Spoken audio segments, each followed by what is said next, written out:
Hello and welcome back to Everyday Anarchism, the show that finds anarchism, mutual aid, cooperation, non-domination in your everyday life. I am your host, Graham Culbertson, and this is another episode in Anarchism 101, in which I read an important anarchist text and then have a scholar come on and discuss that text, the author, and the historical context. Today, the text is an excerpt from Mikhail Bakunin's text, God and the State.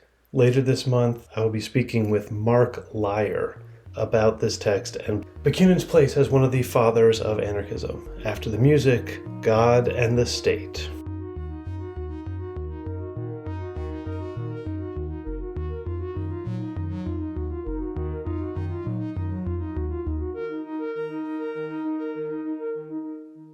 What is authority?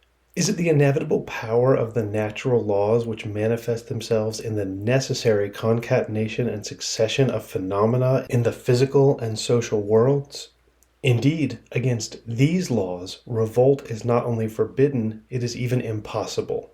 We may misunderstand them or not know them at all, but we cannot disobey them because they constitute the basis and fundamental conditions of our existence. They envelop us, penetrate us, regulate all our movements, thoughts, and acts. Even when we believe that we disobey them, we only show their omnipotence. We are absolutely the slaves of these laws. But in such slavery there is no humiliation. Or rather, it is not slavery at all. For slavery supposes an external master, a legislator outside of him whom he commands, while these laws are not outside of us. They are inherent in us. They constitute our being, our whole being, physically, intellectually, and morally. We live, we breathe, we act, we think, we wish only through these laws. Without them we are nothing.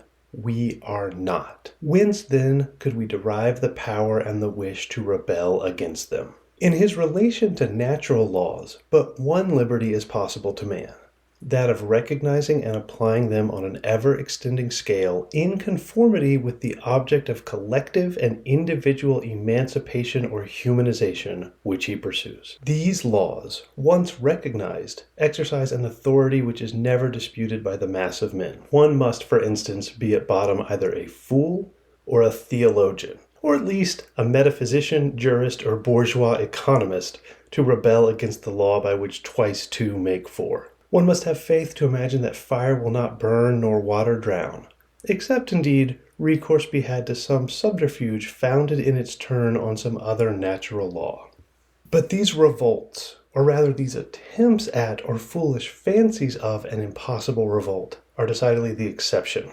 For in general it may be said that the mass of men in their daily lives acknowledge the government of common sense, that is, of the sum of the natural laws generally recognized in an almost absolute fashion.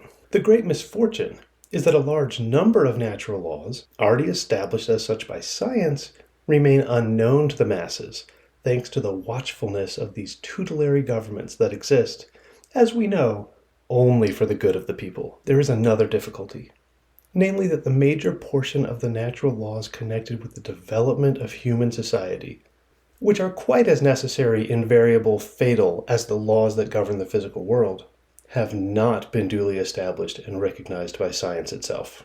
Once they shall have been recognized by science, and then from science, by means of an extensive system of popular education and instruction, shall have passed into the consciousness of all, the question of liberty will be entirely solved. The most stubborn authorities must admit that then there will be no need either of political organization or direction or legislation.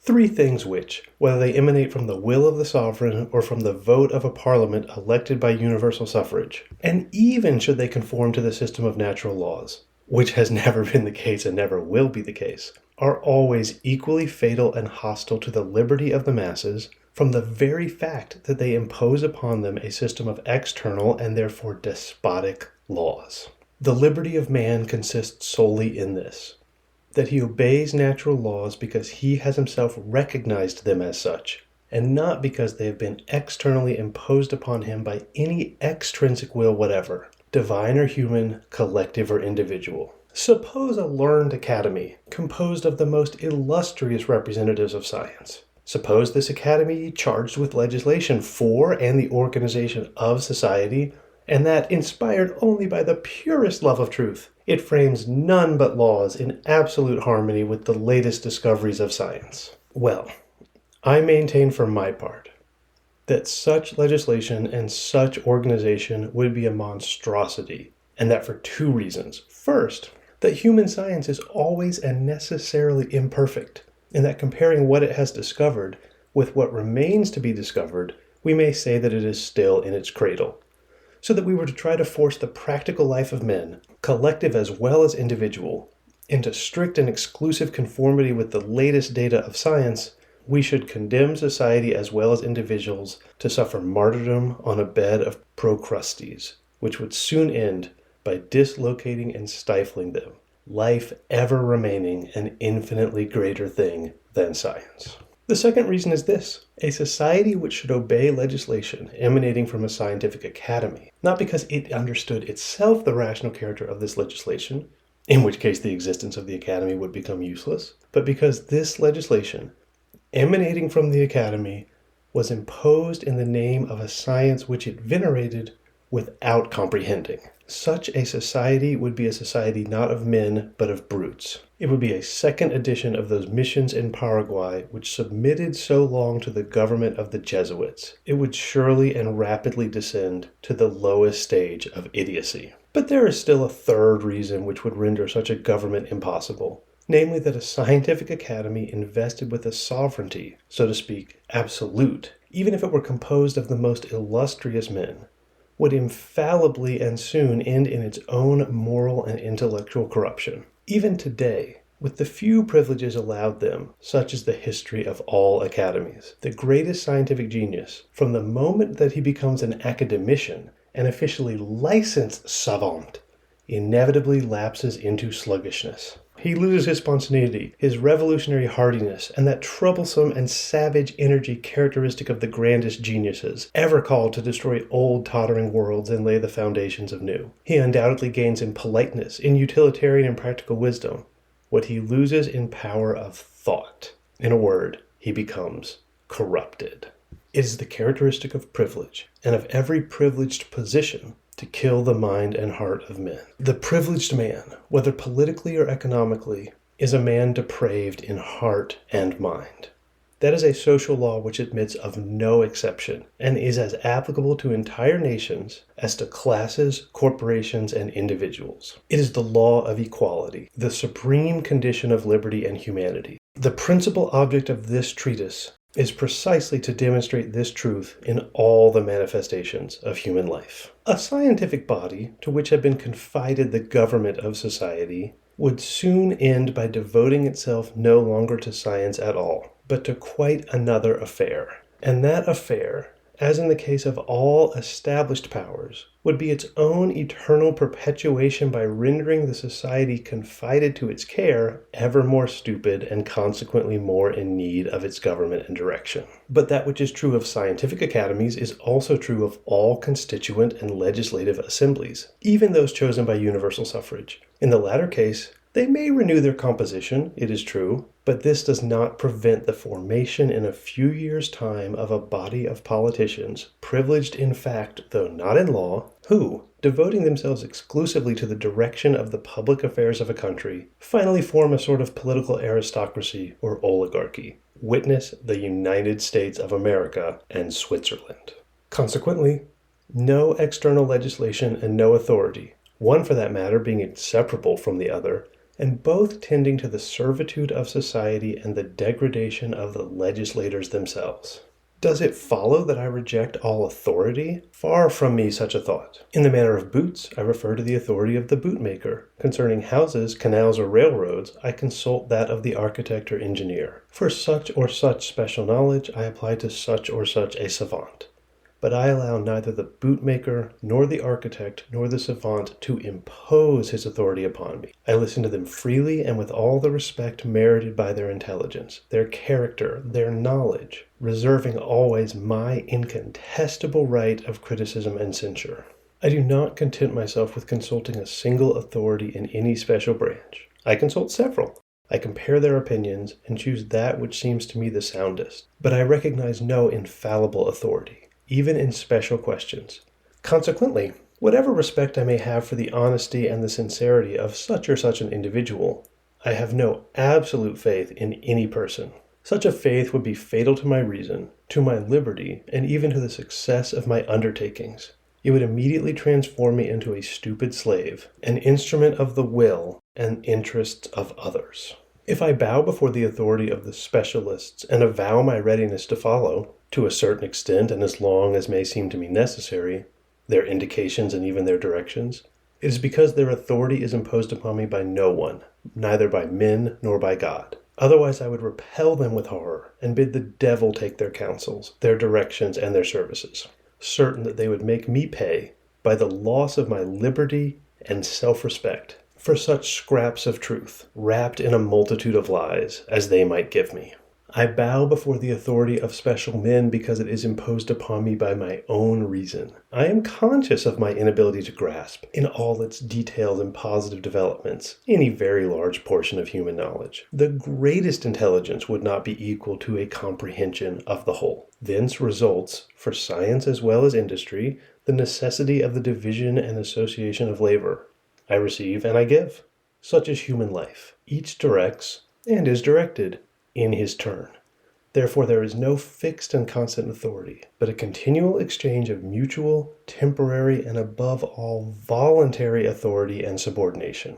This same reason forbids me, then, to recognize a fixed, constant, and universal authority, because there is no universal man, no man capable of grasping in that wealth of detail, without which the application of science to life is impossible, all the sciences, all the branches of social life. And if such universality could ever be realized in a single man, and if he wished to take advantage thereof to impose his authority upon us, it would be necessary to drive this man out of society, because his authority would inevitably reduce all the others to slavery and imbecility. I do not think that society ought to maltreat men of genius, as it has done hitherto, but neither do I think it should indulge them too far. Still less accord them any privileges or exclusive rights whatsoever, and that for 3 reasons. First, because it would often mistake a charlatan for a man of genius. Second, because through such a system of privileges, it might transform into a charlatan even a real man of genius, demoralize him and degrade him. And finally, because it would establish a master over itself.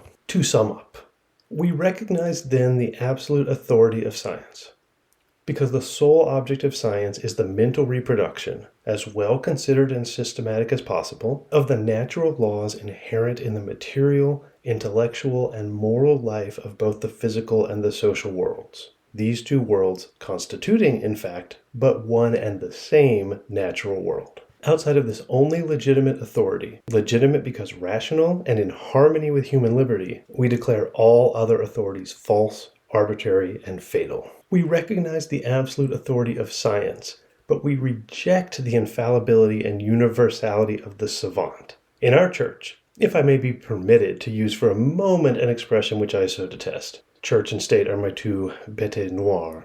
In our church, as in the Protestant church, we have a chief, an invisible Christ, science. And like the Protestants, more logical even than the Protestants, we will suffer neither pope, nor council, nor conclaves of infallible cardinals, nor bishops, nor even priests. Our Christ differs from the Protestant and Christian Christ in this, that the latter is a personal being, ours impersonal. The Christian Christ, already completed in an eternal past, presents himself as a perfect being, while the completion and perfection of our Christ, science, are ever in the future, which is equivalent to saying that they will never be realized. Therefore, in recognizing absolute science as the only absolute authority, we in no way compromise our liberty. I mean by the words absolute science, the truly universal science which would reproduce ideally, to its fullest extent and in all its infinite detail, the universe, the system or coordination of all the natural laws manifested by the incessant development of the world. It is evident that such a science, the sublime object of all the efforts of the human mind, will never be fully and absolutely realized. Our Christ, then, will remain eternally unfinished, which must considerably take down the pride of his licensed representatives among us, against that God the Son, in whose name they assume to oppose upon us their insolent and pedantic authority. We appeal to God the Father, who is the real world, real life, of which he, the Son, is only a too imperfect expression, whilst we real beings, living, working, struggling, loving, aspiring, enjoying, and suffering,